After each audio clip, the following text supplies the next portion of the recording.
BRS కు కవిత మరింత దూరం అవుతున్నారా? గులాబీ పార్టీలో కవిత ఎపిసోడ్ కాక పూర్తిస్తుంది.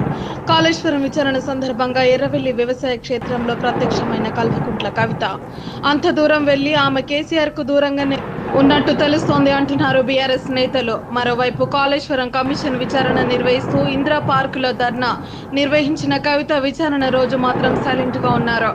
బీఆర్ఎస్ ముఖ్య నేతలు కార్యకర్తలంతా బీఆర్కే భవన్ దగ్గర హడావిడి చేస్తుంటే జాగృతి అధినేత మాత్రం అటువైపు చూడని కూడా చూడలేదు.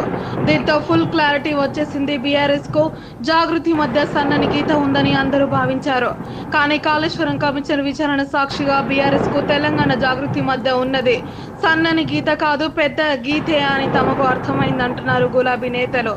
లేఖ లీక్ అవ్వడం, కేటీఆర్ తో వివాదం, కేసీఆర్ దూరంగా ఉండటం చూస్తుంటే కవిత బీఆర్ఎస్ నుండి దూరం అవుతున్నారని సంకేతం వినిపిస్తోంది.